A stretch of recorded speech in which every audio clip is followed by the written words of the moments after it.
मैं खुद को एक सीएम मीन्स कॉमन मैन समझता हूँ। मैं क्या हूँ? क्या सीएम मीन्स कुछ ऐसा अलग कोई जादू होती है या कोई ऐसा कुछ उनका कुछ अलग मैं नहीं मानता। सीधा लोगों में जाता हूँ, लोगों की सुनता हूँ, लोगों से बात करता हूँ, किसानों के खेती पे जाता हूँ। जब उनका नुकसान होता है बारिश में तब मैं उनसे बात करता हूँ, उनके आंसू पोंछता हूँ। सिर्फ आंसू पोंछता नहीं, उनको हेल्प करता हूँ। विपक्ष वाले ये क्या सीएम का काम है रोड पे जाना? तो क्या घर में बैठना सीएम का काम है? क्या सिर्फ फेसबुक लाइव करना सीएम का काम है? उनके नेता कहते थे खट खटाखट दे दो, 1 रुपया भी नहीं दिया। लेकिन हमारी सरकार ने पट पटापट उनके खाते में पैसे डाल दिए आने वाले चुनाव में। क्योंकि लोकसभा चुनाव में शिवसेना ने प्रूव किया है, उबाटा जो है यूबीटी, उससे हम 13 जगहों पर लड़े थे सामने सामने, हम 7 जगह चुन कर आए। उनके जितने भी गढ़ थे वो हमने तोड़ दिए, ध्वस्त हो गए, जनता ने तोड़ दिए। सबसे पहले मैं, अभी दीपावली है, पूरे राज्य में देश में धूमधाम है। मैं सभी आपके एएनआई के दर्शकों को बहुत बहुत शुभकामनाएं देता हूँ। आपको भी और आपकी टीम को भी शुभकामनाएं दिवाली की। अभी यहाँ पर आपने कहा कि एक ही एकाएक सरकार बदल दी और कैसा सहा सफ़र। जब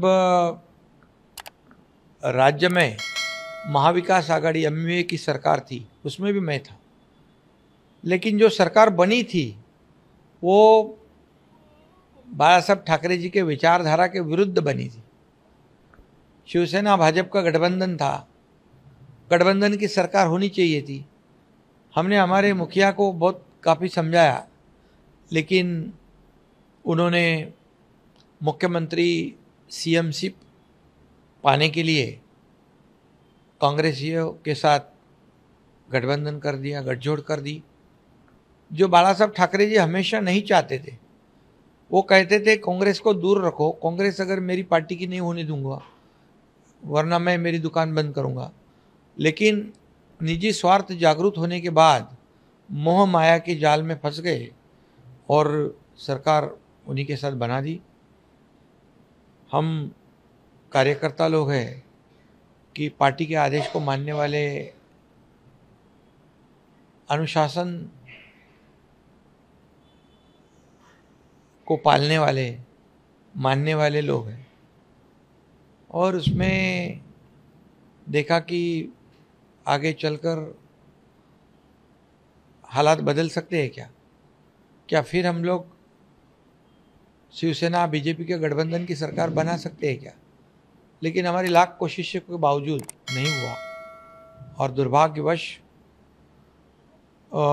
हमारे शिवसेना पार्टी का जो नुकसान हो रहा था, शिव सैनिकों का नुकसान हो रहा था, और शिवसेना पार्टी खत्म होने के कगार पर जब चलने लगी तब हमने निर्णय लिया कि इस महाराष्ट्र की जनता की आवाज़ क्या है। महाराष्ट्र की जनता को शिवसेना भाजपा का गठबंधन सरकार चाहिए। और हमारे विधायक जो है वो भी काफ़ी त्रस्त थे, उनके चुनाव क्षेत्र में कुछ काम नहीं हो रहा था, और इसलिए हमने सरकार पलट दी और शिवसेना बीजेपी गठबंधन की सरकार ला दी। मुझे फ़ख्र है, मुझे काफ़ी खुशी भी है, क्योंकि पिछले 2 साल में हमने जो काम किया, जो मौका हमें मिला, उसका मौके का फ़ायदा जो है हम आम जनता के हित के लिए किया। हमने निजी स्वार्थ को बाजू में रखा। मुझे क्या मिला इससे, मैं मेरे राज्य को क्या, मेरे देश को क्या मिलेगा और मेरे महाराष्ट्र की जनता को क्या मिलेगा, ये सोचकर हमने काम शुरू किया। मैं और देवेंद्र जी फडणवीस जी पहले दो ही जन हम सरकार में आए। मैं सीएम बना और डिप्टी सीएम बने और शुरुआत हो गई। पहले दिन से किसानों के लिए, कामगारों के लिए, महिलाओं के लिए, सभी वर्ग, युवाओं के लिए, गरीबों के लिए हमने काम करना शुरू किया। और आज 2 साल में डेवलपमेंट जो महाविकास आघाड़ी ने बंद करी थी, सब प्रोजेक्ट रुकाए थे, मेट्रो को रुकाया था, कारशेड को रुकाया था, बुलेट ट्रेन को रुकाया था, नागपुर मुंबई समृद्धि हाईवे को रुकाया था, कोस्टल हाईवे को रुकाया था। सभी जो प्रोजेक्ट है सभी में ब्रेकर डाल दिया था। हम आने के साथ सब ब्रेकर को हटा दिया। अब ये सब प्रोजेक्ट शुरू हो गए, सभी जगह चहल पहल शुरू हो गई, लोगों में हैप्पीनेस आ गया, एक प्रॉस्पेरिटी आई। उसके बाद इंडस्ट्री आ गई, इंडस्ट्री फ्रेंडली स्टेट बन गया। आज मैं दावे के साथ कहता हूँ कि 2.5 साल में इन्वेस्टमेंट कितना आया और हमारे 2 साल में कितना आया। मैं इतना ही कहूँगा कि हमारे कार्यकाल में 5 लाख करोड़ से ज़्यादा निवेश हो गया। पिछले 2 महीने में लगभग 1 से 1.5 लाख करोड़ के निवेश हो गए। और सिर्फ निवेश नहीं, सिर्फ इन्वेस्टमेंट कागज पर नहीं, एक्चुअली एग्जीक्यूशन हो गया 70 to 80%। और महाविकास आघाड़ी MVA के कार्यकाल में महाराष्ट्र तीसरे नंबर पे था। हम आते ही 6 महीने में महाराष्ट्र को नंबर 1 पे लाया। ये हमारे लिए बहुत खुशी की बात है। आज महाराष्ट्र GDP में फर्स्ट है, आज महाराष्ट्र FDI में फर्स्ट है, आज महाराष्ट्र GST में फर्स्ट है, आज महाराष्ट्र क्लीनलीनेस पे फर्स्ट है। और आज कल्याणकारी योजना जो है, वेलफेयर स्कीम जो है, ये मुख्यमंत्री मेरी लाडली बहना योजना है, मुख्यमंत्री युवा प्रशिक्षण योजना, अप्रेंटिसशिप वाली योजना है, जो स्टाइपेंड देने वाली योजना है, लड़कियों को मुफ्त में हायर एजुकेशन देने वाली योजना, डॉक्टर वकील इंजीनियर बनना है वो योजना है। सभी योजनाएं हमारी शुरू है। मुझे काफ़ी खुशी है कि 2 साल में हमने बहुत कुछ करने की कोशिश की है। सर 24/7 आपका अगर बिना रुके बिना थके लगातार काम करते हैं, कोई छोटे से छोटा त्योहार का कहीं भी कहीं चौल में जाना हो या बड़ी जगह जाना हो, आप कहीं भी नहीं रुकते, आप हर जगह जाते हैं। ऐसे लोकप्रिय नेता के रूप में आपको मिले हैं इन सालों में। और आप अगर विपक्षी पार्टियों की बात की जाए तो आपको कहीं ना कहीं कठपुतली कहा जाता था कि आप एक कठपुतली की तरह है, आपको उस तरीके से प्रयोग किया जा रहा है। लेकिन वही जनप्रिय नेता कैसे हो? मुझे इस बात की खुशी है कि 2 साल में जो हमने हार्ड वर्किंग की है उसका एप्रिसिएशन खुद हमारे देश के आदरणीय प्रधानमंत्री मोदी जी ने किया है। उन्होंने कहा है एक बहुत ही मेहनती, ईमानदार और जवान देके जवान को, कमिटमेंट को मानने वाला एक कार्यकर्ता। अमित भाई भी हमारे साथ पीछे खड़े हैं, उन्होंने भी काफ़ी हमें सहयोग किया। मोदी जी महाराष्ट्र में आते समय बहुत खुश रहते, क्योंकि हमारा काम देखकर वो आने के बाद हमें भी खुशी होती है कि महाराष्ट्र में मोदी जी आते हैं तो महाराष्ट्र को कुछ ना कुछ देख के जाते हैं। आज केंद्र और राज्य सरकार एक ही विचारधारा वाली दोनों पार्टियां हैं। राज्य भी एक विचारधारा, केंद्र भी विचारधारा। ये डबल इंजन की सरकार जो हमारी है उसकी वजह से हमें काफ़ी फ़ायदा हुआ है।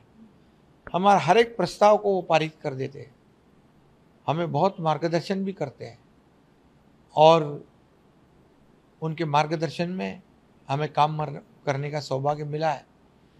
हमें जब भी कुछ भी तकलीफ होती है, मैं ये एक बात कहूँगा कि कोऑपरेटिव सेक्टर में शुगर इंडस्ट्री जब तकलीफ में थी तो सहकारिता मंत्री अमित भाई ने 10,000 करोड़ रुपए का इनकम टैक्स वेव कर दिया आदरणीय मोदी जी के मार्गदर्शन में। तो ये जो है हमें इसका फ़ायदा हो रहा है और इसलिए मैं 24/7 आपने कहा है, सही बात है। मैं खुद को एक CM मीन्स कॉमन मैन समझता हूँ। मैं क्या हूँ? क्या CM मीन्स कुछ ऐसा अलग कोई जादू होती है या कोई ऐसा कुछ उनका कुछ अलग मैं नहीं मानता।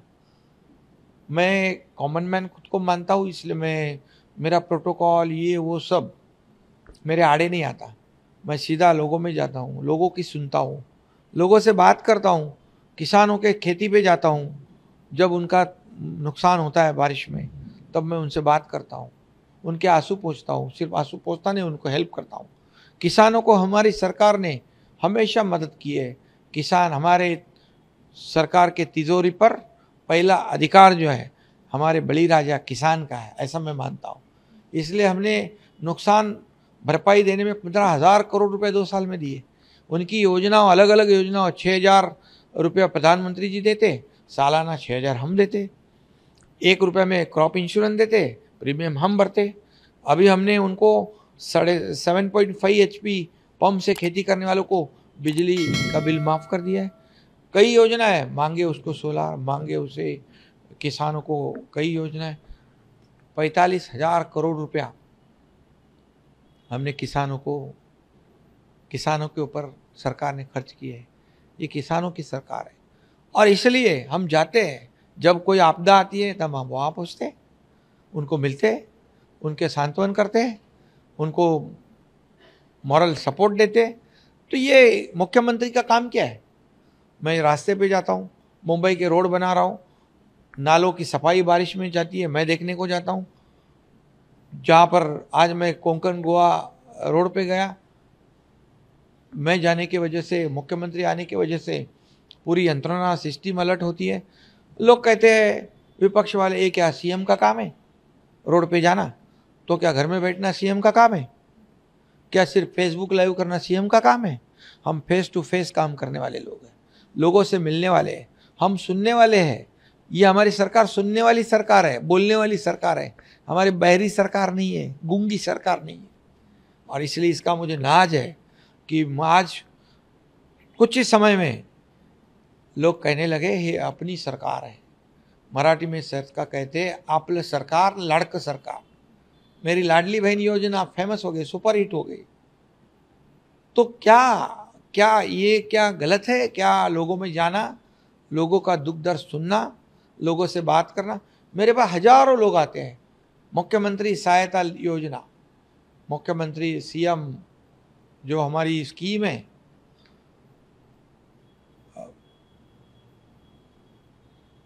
उसमें 350 करोड़ रुपया 2 साल में हमने दिए।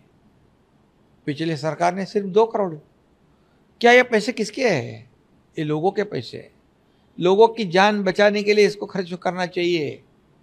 तो मैं कहीं पर भी, मंत्रालय में, मेरे घर पे, गाड़ी में, प्रोग्राम में, कहीं पर भी मुख्यमंत्री सीएम रिलीफ फंड का पर्चा आता है, मैं तुरंत साइन करता हूँ। 1 लाख लोगों की जान बच गई है। ये मेरे लिए बहुत सौभाग्य की बात है।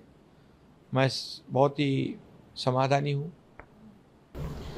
लेकिन सर, अगर बात करें, आपने कहा कि लाडली बहन योजना सुपर प्रिय योजना बन गई, लेकिन ये सुपर हिट योजना को लगातार इसकी जो है आलोचना हो रही है। विपक्ष लगातार कह रहा है कि लोकसभा में महाराष्ट्र में आपकी डबल इंजन की सरकार फेल हुई, अच्छा रिजल्ट नहीं कर पाई, और अब ये रेवड़िया बांटना है, मतलब ये फ्रीबीज जो आप दे रहे हैं ये सिर्फ लोक लुभावन है, सिर्फ जनता का दिल जीतने के लिए आप लोग कर रहे हैं, इलेक्शन जीतने के लिए कर रहे हैं। इसके अलावा टोल टैक्स फ्री किया है, तमाम जो भी अभी फिलहाल आप लोग कर रहे हैं सर, सिर्फ और सिर्फ ये सब अनएक्सपेक्टेड है विपक्ष के लिए, क्योंकि उनको लग रहा था एक क्या करने वाले हैं, ये कठपुतलिया है।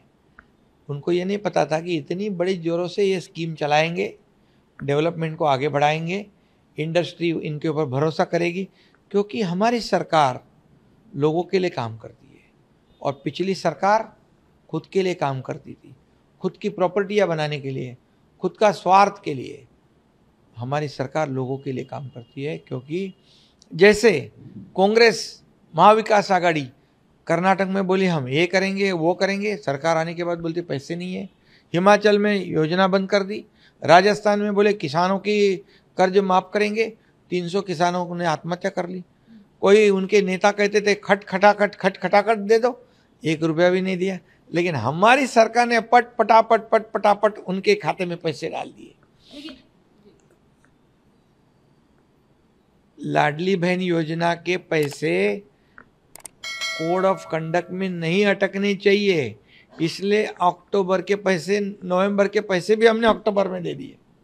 अभी आपको मैं कहता हूँ, नवंबर 20 को चुनाव है, 23 को रिजल्ट है, उसके बाद इसी नवंबर में हम दिसंबर के पैसे देंगे, क्योंकि हमारी नीयत साफ है।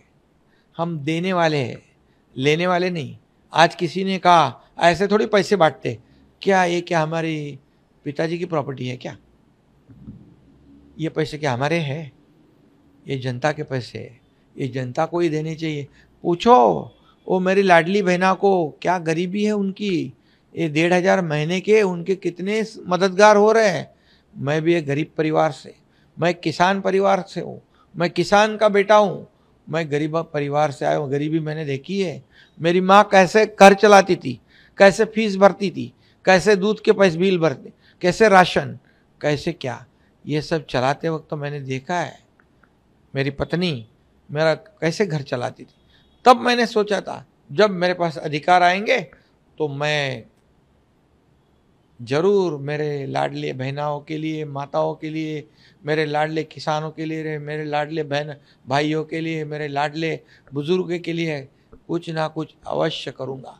और जैसे मेरे पास अधिकार आ गए, मेरे दोनों डिप्टी चीफ मिनिस्टर देवेंद्र जी, अजीत दादा, इनको मैंने कहा हमें ये करना है और हमने कर दिया।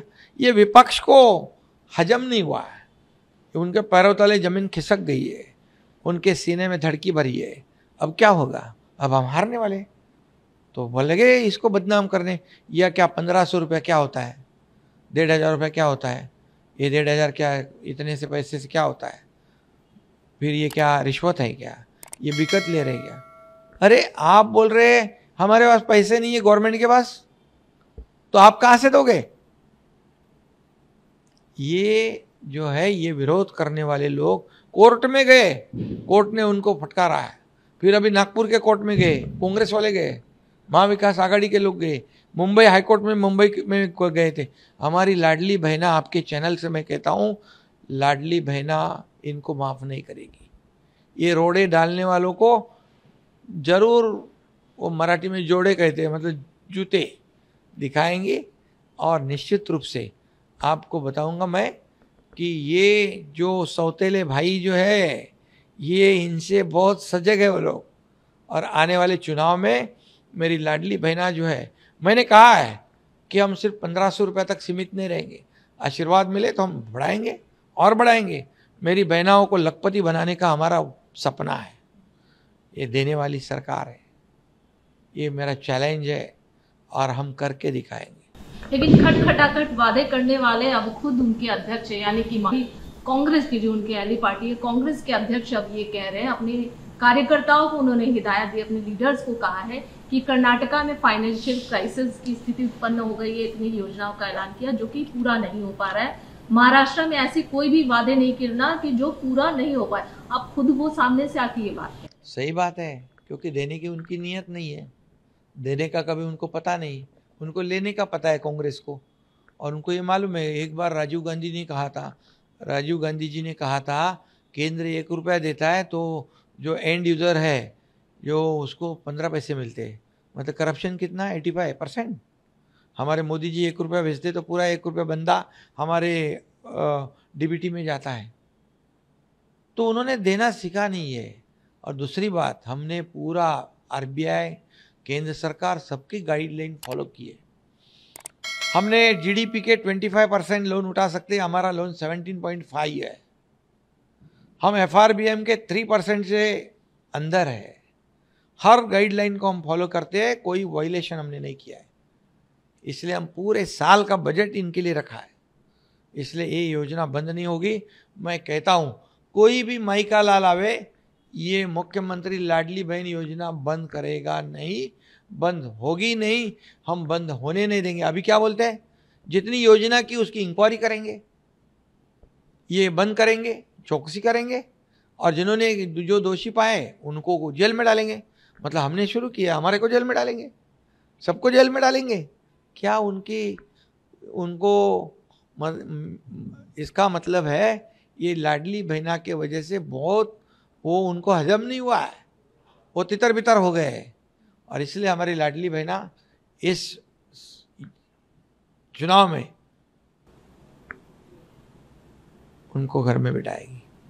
सर, आप लोगों पर एक और आरोप लगा कि आप लोग पुलिस तंत्र का चुनाव आयोग भी कहीं ना कहीं आप लोगों का साथ दे रहा है। विपक्ष के नेता संजय राउत का बयान आया कि आप लोगों ने 2019 में डीजीपी के माध्यम से बाकायदा जो है रश्मि जी के माध्यम से आप लोगों ने फोन टैपिंग करवाई, शरद पवार का फोन टैप करवाया, नाना पटोले का फोन टैप करवाया, फडणवीस जी को जानकारी दी। इस तरीके से तोड़ मरोड़ की सरकार बनी। अभी इस समय इलेक्शन के समय जब हम उन्हें चेंज करने के लिए कह रहे हैं तो चेंज नहीं किया जा रहा है। चुनाव आयोग भी ये कह रहा है झारखंड में बदल सकता है, तो यहाँ क्यों नहीं बदल सकता? विपक्ष ने हमेशा जब फैसला उनके बाजू से आया तो चुनाव आयोग अच्छा, फैसला उनके बाजू से आया तो कोर्ट अच्छा, फैसला उनके खिलाफ गया, चुनाव फैसला उनके बाजू से आया तो ईवीएम मशीन सही बात।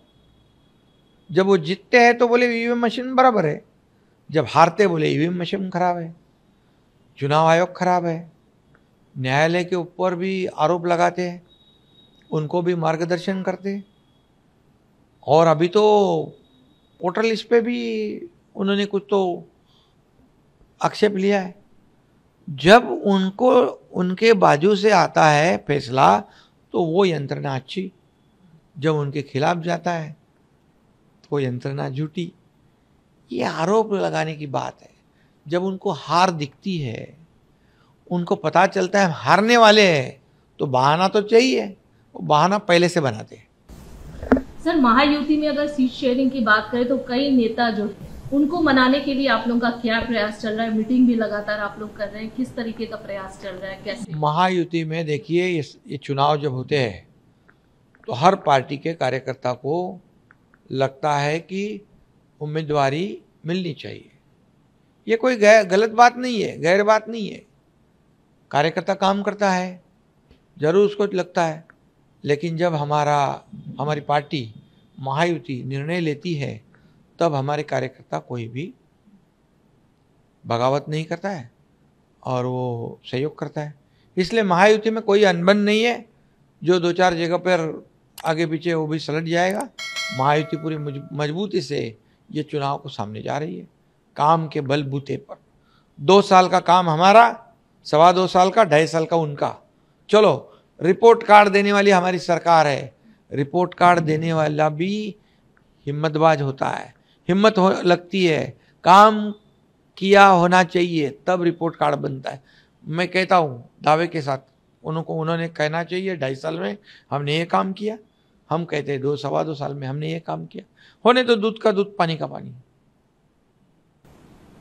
नवाब मलिक पर आपकी क्या रिएक्शन है? क्या, क्योंकि बहुत ज्यादा नाराज दिखी और स्टैंड क्लियर कर दिया। हालांकि आपके शिवसेना, आपके गुट के भी तमाम नेता सामने आए, उन्होंने भी बोला कि हम बिल्कुल नवाब मलिक के पक्ष में नहीं है। आपका क्या स्टैंड? हमारी भूमिका पहले से वही थी, वही है।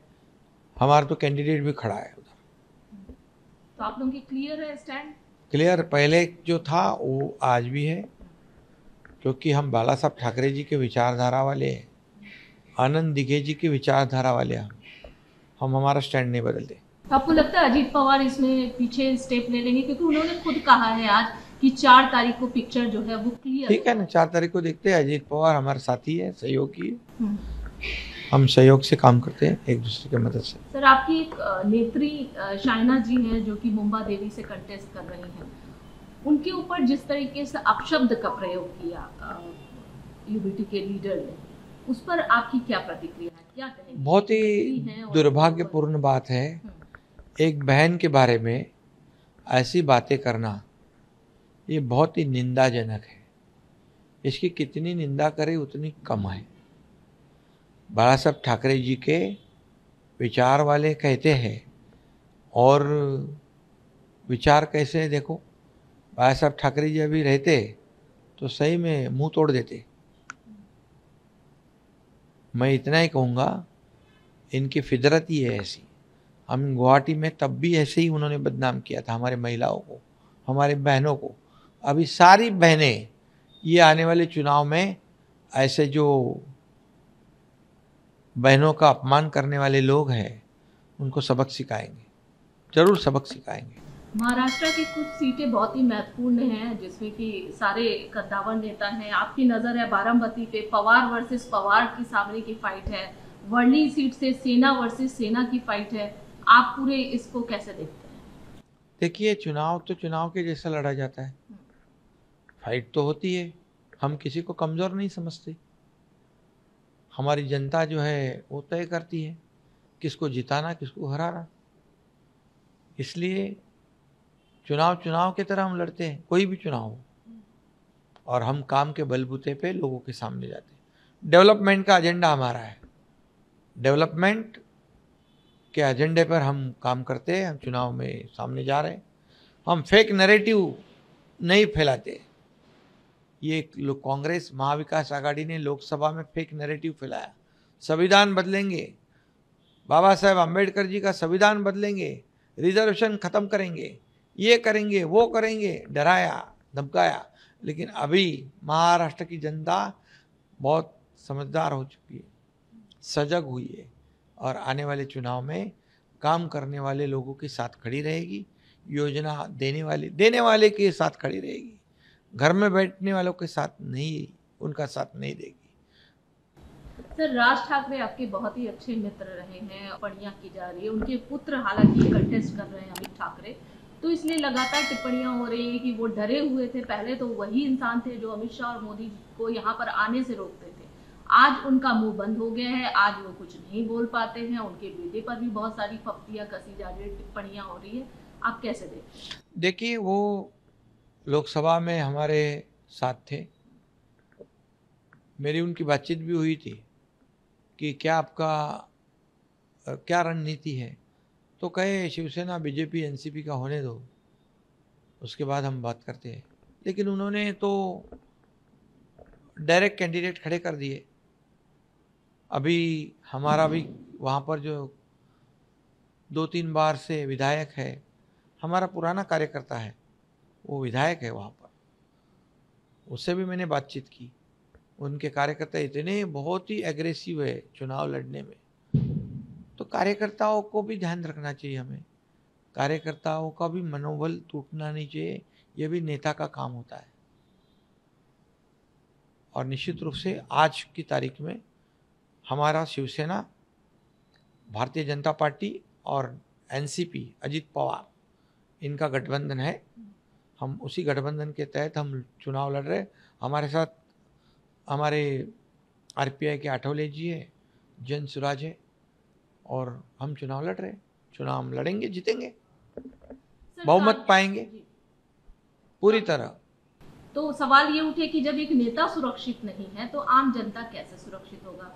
दूसरी तरफ बड़े बड़े जो अभिनेता हैं जैसे कि सलमान खान है, इनको भी लगातार थ्रेटनिंग आना, इस तरीके की चीजें, तो कैसे तमाम जो बिंदु है जो देख रहे हैं उसको किस तरीके से आप कंट्रोल कर रहे हैं? राज्य की सुरक्षा, लॉ एंड ऑर्डर, कानून व्यवस्था बनाए रखने की जिम्मेदारी सरकार की है, निश्चित रूप से सरकार की। जो घटना हुई है, वारदात हुई है, बहुत ही दुर्भाग्यपूर्ण है। लेकिन जिन्होंने ये घटना की है, जो गुनाहगार है, उनको कई लोगों को हिरासत में लिया है, और इस घटना के रूट तक सरकार जाएगी, गृह विभाग जाएगा, और जो भी है इसमें उसको बख्शा नहीं जाएगा, उसके ऊपर कड़ी कार्रवाई की जाएगी। एक अंतिम सवाल सर, 2024 विधान जनता किस पर विश्वास करे? क्योंकि महाराष्ट्र में पहले शिवसेना जो स्ट्रॉन्ग एक पार्टी थी 2 गुटों में बटी, एनसीपी 2 गुटों में बढ़ गई, महायुति हो गई, महाअगाड़ी हो गई, पार्टियां अलग हो गई, सबके अलग अलग आइडियोलॉजी हो गए। तो जनता को सबने अपने अलग अलग वादे किए। अब जनता जाए तो जाए कहाँ, किस पर विश्वास करे? और अगर महायुति पर विश्वास करे तो उसकी क्या वजह? काम, डेवलपमेंट, राज्य का विकास, आम आदमी के जीवन में परिवर्तन, यही तो हमारी सरकार ने किया है। इसलिए जो काम करेगा, जो इस राज्य का विकास करेगा, उसी के साथ जनता जाएगी। और मुझे पूरा भरोसा है, पूरा विश्वास है कि आने वाले चुनाव में, क्योंकि लोकसभा चुनाव में शिवसेना ने प्रूव किया है, उबाटा जो है यूबीटी, उससे हम 13 जगहों पर लड़े थे, सामने सामने हम 7 जगह चुन कर आए। उनके जितने भी गढ़ थे वो हमने तोड़ दिए, ध्वस्त हो गए, जनता ने तोड़ दिए। और जो ओरिजिनल शिव सैनिक है, वोट शेयर है, वो धनुषबाण के पास आया है, शिवसेना के पास आया है। तो इस चुनाव में भी उसी की पुनरावृत्ति होगी और महायुति पूरी ताकत से मेजोरिटी पाएगी। और आप ही के नेतृत्व में एक बार फिर से सरकार चलेगी, आप ही होंगे मुखिया, आप ही होंगे सीएम दोबारा से? अभी तो मैं यहाँ टीम का लीडर हूँ, हमारी टीम काम कर रही है। हमारे पास कोई ऐसा नहीं है कि ये पहला नंबर, ये दूसरा नंबर, ये तीसरा नंबर। हमारे पास हम टीम बनकर काम कर रहे हैं और सामने मुझे बनाओ, मुझे बनाओ, मुझे बनाओ, मेरा चेहरा बनाओ, मेरा चेहरा बनाओ। ये क्या चल रहा है? अरे मुझे क्या मिला इससे, मैं जनता को क्या दूंगा, ये सोचने वाले लोग चाहिए। आज अगर उनके चेहरे पे ही, उनकी अघाड़ी एमवीए में ही एक मत नहीं है तो महाराष्ट्र की जनता को कैसे वो पसंद होगा? इसलिए मैं आपको बताऊंगा, हमारे में कोई रेस नहीं है, कोई कंपटीशन नहीं है।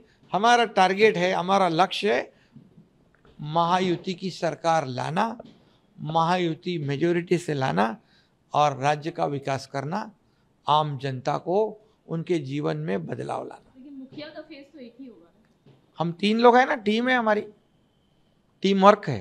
तो 2 छोटे मुखिया होंगे, एक बड़े मुखिया ऐसा होंगे, हम छोटे बड़े समझते नहीं। एक chief minister, deputy chief minister. आप देखिए, आप दोनों डिप्टी चीफ मिनिस्टर से पूछिए, हमने कभी फर्क नहीं किया है। हमारा एक दूसरे के प्रति बहुत ही आदर सम्मान है। और देखो, पद और ओहदे से क्या होता है? ये कोई परमानेंट होता है क्या? एक दूसरे के प्रति रिस्पेक्ट होता है, एक दूसरे के प्रति जो आदर सम्मान होता है, ये बहुत बड़ी बात है। और हमारा क्या है, हमारा कहाँ नंबर है? आज पॉपुलैरिटी में कहते हैं कि मुझे कोई कह रहा था कि नंबर 1 पे एकनाथ शिंदे। अरे ये कौन देता है? ये जनता करती है सब, हम कौन होते हैं? और इसलिए हमारे में कोई कंपटीशन नहीं है। हमारा सिर्फ एक ही मकसद है, इस राज्य में महायुति की सरकार लाना और अगले 5 साल इतना काम करना, इतना काम करना कि लोग याद रखें, केंद्र सरकार, मोदी जी के आशीर्वाद हमारे साथ है और केंद्र सरकार की मदद हमें मिलेगी, सहयोग मिलेगा और हम राज्य को यूँ आगे लेके जाएंगे। अगला 5 साल में 25 साल का काम करेंगे। और लगातार यही सुनने में आता है कि आप पीएम के एक फेवरेट सीएम में से एक है, आपको बहुत मानते हैं, चाहे वो मिनिस्टर हो वो भी आपको बहुत पसंद करते हैं। इस पसंद के पीछे वजह क्या है? मैं भी पीएम साहब को बहुत मानता भी हूँ, प्रेम भी करता हूँ, पसंद भी करता हूँ, क्योंकि वो भी बहुत मेहनत करते हैं। एक दिन भी 10 साल में छुट्टी नहीं लेने वाला पीएम, अपने करतूत के वजह से पूरे दुनिया में हमारे देश का नाम रोशन करने वाला पीएम मोदी जी, हमारी अर्थव्यवस्था को नया आयाम, नई ऊंचाई देने वाला पीएम मोदी जी। और उनको भी ऐसे ही लोग अच्छे लगते हैं जो मेहनत करते हैं। एक आम आदमी, सर्वसामान्य परिवार का एक व्यक्ति इस देश का प्रधानमंत्री बनता है, ये हमारे लिए बहुत फक्र की बात है। और मंत्री जी भी हमारे जो है केंद्रीय, अमित भाई है, काफ़ी मंत्री जी है, सभी लोग काम करने वाले के पीछे रहते हैं। मेहनत करने का काम हम करते हैं, शाबाश की देने का काम पीएम करते हैं।